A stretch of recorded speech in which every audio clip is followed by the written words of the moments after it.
Hello students, welcome to M online class 12th sorry class 10th। Chapter 12 है उसका पृष्ठीय क्षेत्रफल और आयतन। अब ये चीज हम पढ़ते कब से आ रहा है कि हमें क्षेत्रफल का मेन मीनिंग समझना है। क्षेत्रफल होता क्या एक्चुअल में। आप देखो क्षेत्रफल क्या होता है। ये ना क्षेत्रफल है हमारी 2D चीज, यानी जैसे कि हमारी दीवार, छत, कोई भी फर्श, वो हमारा क्षेत्रफल मतलब पृष्ठ है, वो पृष्ठ उस पर क्षेत्रफल आता है। जबकि आयतन आता है हवा में, ये 3D चीज है। ये क्या है? 3D। इसको महसूस किया, इसके सिर्फ हाथ लगा सकते हैं, बस इसको महसूस कर सकते हैं। जैसे बोर्ड के सिर्फ हम हाथ लगा सकते हैं, बस कोई वस्तु है, जैसे ये वस्तु है, इसको हम पूरा देख सकते हैं, इधर क्या है, इधर क्या है, ये 3D आकृति। ठीक है। अब इधर देखना क्षेत्रफल, पृष्ठीय क्षेत्रफल क्या होता है। तो हम जैसे कि वर्ग है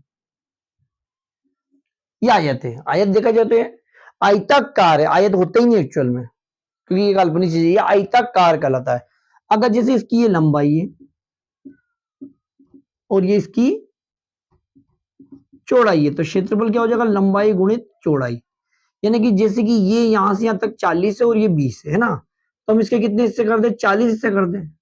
और यहां से कितने कर दें? 20 हिस्से। तो ये एक डब्बा जो होगा आपका एक का होगा, कितना? लंबाई भी एक, चौड़ाई भी। तो ऐसे कितने डिब्बे हो जाएंगे इसमें, गिनने बैठोगे थक जाओगे। इसलिए डायरेक्ट फॉर्मूला निकाल दिया 40 गुणित 20, यानी कि ये आपका ये आपका क्या हो गया? क्षेत्रफल। क्लियर? ऐसे कितने डब्बे बनने वाले हैं? यहाँ पे 800 डब्बे बनने वाले हैं। देख लो बोलिए, आप पहली लाइन कितनी क्लियर हो जाएगी? ये पहली लाइन 40 की, तो इसी 40 की कितने 20 लाइन आएगी, तो आपके कितने पूरे पूरे 800 डब्बे हो जाएंगे। ठीक है। अब आयतन, ये तो क्या हो गई? क्षेत्रफल की बात होगी। अब आयतन में क्या होगा? ये डब्बा थोड़ा सा ऐसा हो जाएगा,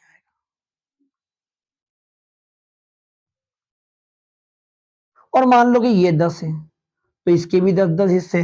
तो साथ में अब क्या चीज आपकी, मतलब जो बोर्ड पे चिपकी हुई थी, अब बोर्ड से बाहर रही, मतलब डब्बा हो रहा बाहर की तरफ निकल के आ रहा है। ये जैसे ये इसका क्षेत्रफल निकाल देते हो, बाकी इस पूरी आकृति का आपको क्या निकालना पड़ेगा? आयतन निकालना पड़ेगा। क्या निकालना पड़ेगा? आयतन निकालना पड़ेगा।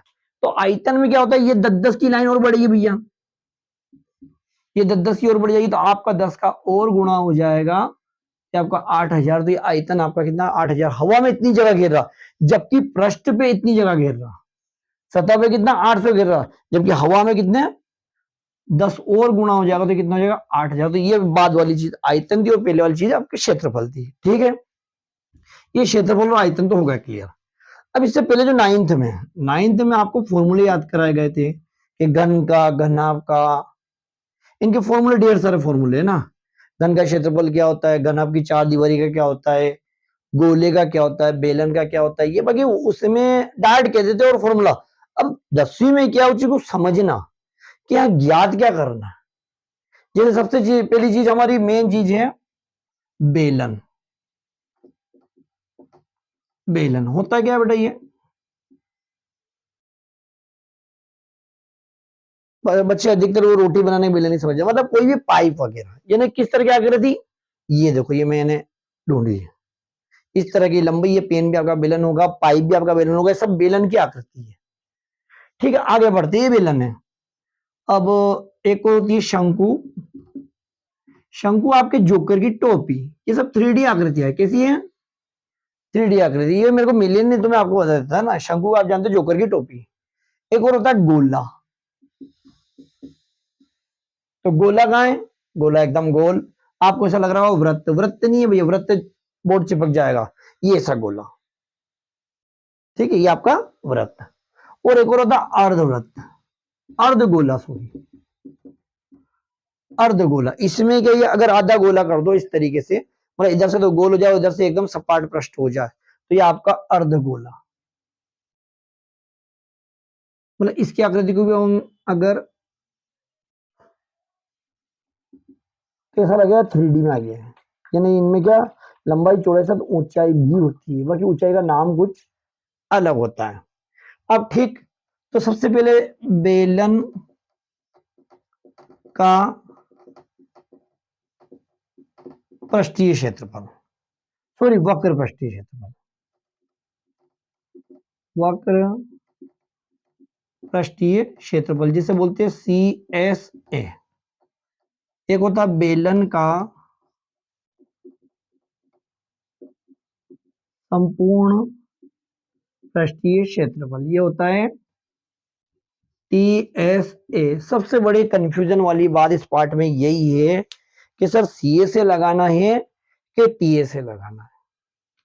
अब इसमें आपको जो प्रश्न नजर आ रहा है, जैसे मान लो आपको एक बेलन ही दे दिया है पूरा का पूरा और आकृति में कुछ भी चेंजेस नहीं करा है, आकृति में कुछ, तो आपको 100% मतलब TSA। बाकी आकृति में चेंज कर दिया, TSA में मतलब CSA का मतलब कि आसपास का जो कर्व है, ये वाला कर्व, आसपास का ये कर्व, बाकी टोटल में क्या होगा, इस कर्व के साथ ये भी जुड़ जाएगा और ये भी जुड़ जाएगा, है ना। इधर देखो, तो बेलन का वक्र पृष्ठीय क्षेत्रफल क्या होता है, 2πr/h, 10वीं का है। बाकी संपूर्ण पृष्ठ बनाने के लिए 2πr/h तो है ही सरी, एक एक वृत्त ये बन रहा और एक वृत्त ये बन रहा, तो इसमें 2πr² ये भी काम आ जाएगा। यानी हम जब यहां से 2πr को कॉमन लेंगे तो ये आ जाएगा आपका कॉमन, क्या बचा यहाँ से h और यहां से बचा r। तो समझ में आया वक्र पृष्ठीय कब लगाएंगे। अब सपोज करो कि इस बेलन में इधर एक आधा गोला आ रहा है, तो फिर आपके इसकी जरूरत ही खत्म हो गई अंदर वाले की, है ना। फिर आपको कौन काम आ रहा, ये CA से काम आ रहा और साथ में गोले का फॉर्मूला काम आएगा। मतलब इस पार्ट में क्या, इन सूत्रों से और सूत्र बनाने आपको। तो ये पृष्ठीय क्षेत्रफल और वक्र पृष्ठीय से, जैसे कि आपके जो गोला है, गोले में सिर्फ वक्र पृष्ठीय मतलब वक्र पृष्ठीय बोलो संपूर्ण पृष्ठीय एक ही बात है और वो आएगा 4πr², क्योंकि इनमें क्या होता है, कोना होता है, कोना होता है इसलिए फॉर्मूला। यहाँ पे गोले में आपको कोई कोना मिलने वाला ही नहीं है, जबकि इसमें देखो, इसमें CSA भी आएगा और TSA भी आएगा। अर्धगोले में 2πr², मतलब किसकी बात कर रहे हैं, सिर्फ इसकी बात कर रहे हैं। और TSA होगा तो इसकी तो बात कर ही रहे हैं, साथ में जो बच्चा ना ये ऊपर ऊपर का, इसकी बात भी करेंगे, तो ये आपका πr², यानी कितना हो जाएगा 3πr²। ठीक है। अब सुन लो कि अगर ये वाला इस पे रखा गया यहां, तो फिर ये कौन सा लगेगा, CSA लगेगा, TSA नहीं लगेगा। आई बात समझ में। इसी प्रकार से एक और यहां लग गया, तो फॉर्मूला अगर इसको पेंट करना होगा, क्या करना होगा, इसको पेंट बाहरी सतह निकालनी होगी, तो एक तो लगेगा आपका 2πr², किसका, इस गोले का। एक बेलन का लगेगा 2πrh, एक ये लगेगा अर्धगोले का यानी कि 2πr²। तो इस तरीके से फॉर्मूले बनाने पड़ेगी हमें। अब जैसे एक और हमें इस तरह की आकृति भी देगी कैप्सूल वाली, ये कैप्सूल वाली आकृति। अब हमें दे देगी शंकु वाली, कि एक शंकु के ऊपर नीचे एक आधा गोला पड़ा है, तो फिर से देखो अंदर वाला तो किसी काम का नहीं, हम तो ये बाहर वाली सतह ही काम में आ रही है। तो क्या लगेगा, इसका भी CSA लगेगा और इसका भी CSA लगेगा। तो TSA तो बहुत कम चांस में काम आएगा, अधिकतर इस पार्ट में आपको CSA ही काम आएगा, यानी वक्र पृष्ठीय क्षेत्रफल ही काम आ जाएगा। और आयतन में बिल्कुल भी कोई टेंशन वाली बात नहीं, आयतन में तो आपको दोनों के आयतन के फॉर्मूले लगा दो, आपको उसमें दो फॉर्मूलों में कंफ्यूजन है नहीं, दो आयतन। ठीक है। अब आयतन में भी एक चीज है, कभी प्लस लगता है और कभी माइनस लगता है। अब प्लस कब लगेगा वो बता दूं मैं आपको, जैसे कि इसी आकृति में ये देखो, है ना, तो इसमें क्या हो रहा कि जो आकृति, जैसे कि ये इस तरीके से बनाना, एक और अगर हम आकृति बना दें कि शंकु इसके अंदर ही आ जाए और फिर आयतन पूछे, तो इसमें तो प्लस लगेगा और इसमें क्या लगेगा, माइनस लगेगा। और देखो इसी प्रकार से एक आकृति, ये आपका बेलन है, क्या है, बेलन है। अगर शंकु को ऐसे रख दे तो प्लस लगेगा, और शंकु को उसके अंदर से बना ले तो, और फिर आपसे आयतन मांगे तो, आयतन मांगे तो आपको क्या हो जाएगा, आयतन मांगे तो इसमें माइनस लग जाएगा, इसमें प्लस लग जाएगा। बाकी इसमें पृष्ठ मांगे, क्षेत्रफल मांगे, तो इसमें तो आपका प्लस लगेगा, बाकी इसमें आपका क्या होगा, इसमें प्लस तो लग रहा है, बाकी इसमें भी प्लस लगेगा। कब, जब पृष्ठ मांगेंगे, क्योंकि पृष्ठ के लिए आपके लिए जगह खाली हो जाएगी और ये पूरा भी रहेगा। तो आपको इसमें बड़ा ध्यान रखना पड़ेगा, आकृति को देखना पड़ेगा, सोचना पड़ेगा, समझना पड़ेगा, उसके बाद ही फॉर्मूले इमेजिन। क्लियर, आपको समझ में आ गया। और इसके साथ साथ में ये भी घनाभ और घन के भी आएंगे फॉर्मूले। ये आपका घन, घन यानी जिसकी चारों फल के बराबर, यानी कि ये देखो आप, ये रूबी क्यूब, ये आपका घन है ना। तो घन की भी थोड़ी बात कर लेते हैं हम, इन शंकु गोलेन इनकी बात कर ही ली हमने, अब घन की और घनाभ की बात कर लेते हैं ना। दोनों इनके फॉर्मूले आपको सब बुक में मिल जाएंगे, 9th के हैं। और फिर हम चैप्टर में जब डिटेल में पढ़ेंगे, जब इन फॉर्मूलों को भी लगाएंगे। अभी सिर्फ हम इसका बेसिक क्लियर करेंगे ये है क्या चीज, है ना।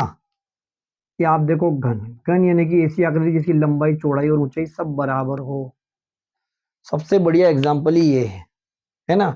6 सतह है ना। इसका भी क्या वक्र पृष्ठीय पूछेंगे, क्या पूछेगा इसका, CSA।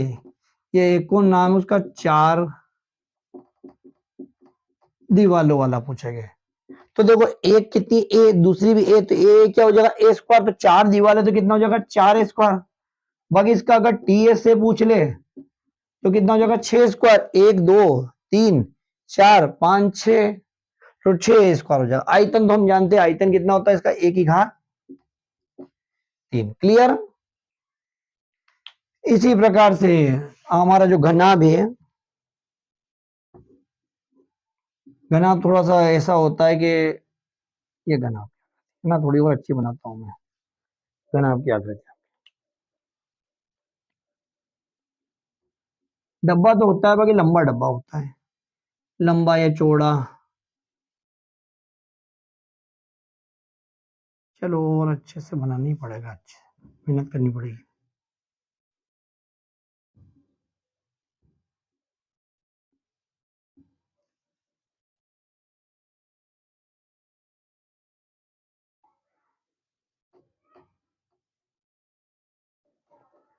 ठीक है, ये घनाभ है। घनाभ में क्या होती है, एक तो लंबाई, एक होती है इसकी चौड़ाई, एक होती है इसकी ऊंचाई h। ठीक है, घनाभ का सबसे बढ़िया एग्जांपल ये देख लो आप, ये एक डब्बा है,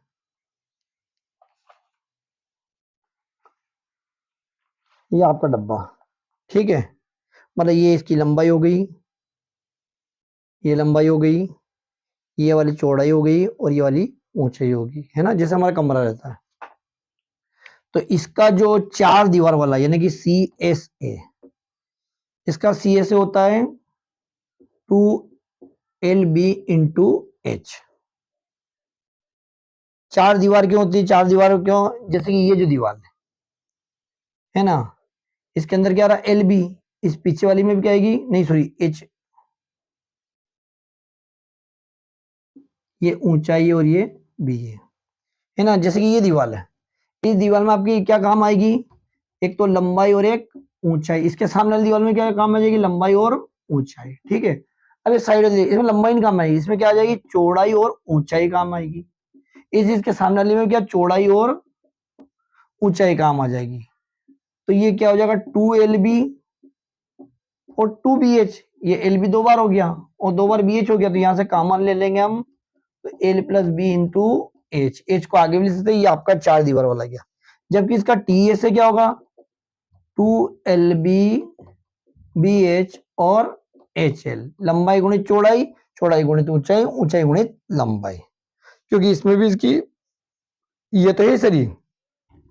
अब ये इसके अंदर छत भी डाल दी, तो छत में और फर्श पे क्या काम आती है, लंबाई और चौड़ाई, और ये भी उसमें भी क्या, लंबाई और चौड़ाई।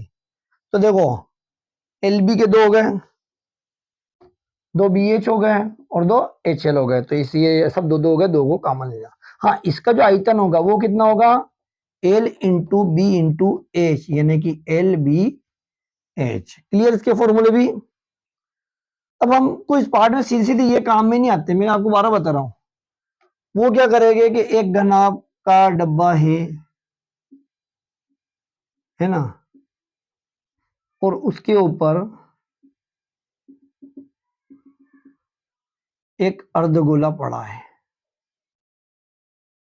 इस तरीके से, और फिर कहेंगे कि इसका प्रश्न निकालो।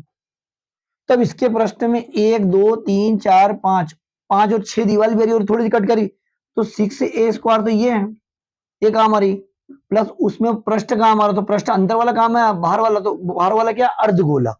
अर्धगोले का क्या होता है 2πr स्क्वायर, ये ढाक दिया। अब ये ढाकने के बाद अंदर वाली चीज तो कुछ काम की रही नहीं, और अंदर क्या है, गोला है, गोला यानी कि माइनस का πr स्क्वायर, कम करना पड़ेगा। तो इस पार्ट में हमें चित्र को देख के देखना पड़ेगा, किसको जोड़ना और किसको कम करना। जो चीज काम में नहीं आ रही उसको कम कर दो, जो काम में आ रही उसको जोड़ दो। देखो इसमें एक तो घन घन हो गया, ये तो घन हो गया, और ये आपका आधा कटोरा डाला था, तो ऊपर ऊपर के कटोरे का तो ये हो गया। अब उस कटोरे ने किस चीज को ढका था, गोले को, एक गोला यानी कि पाई आर स्क्वायर। तो आपने देखा होगा इन 3D आकृतियों के लिए हमें एक तो पृष्ठीय क्षेत्रफल, एक आयतन निकालना पड़ेगा। इस पार्ट में कोशिश करिए हमने कि आपको हर चीज को हम 3D के जरिए जो जो चीजें हैं हमारे पास उनसे समझाएं। तो आपको समझ में आया, वीडियो को ज्यादा से ज्यादा लाइक शेयर एंड सब्सक्राइब कीजिए। Thank you.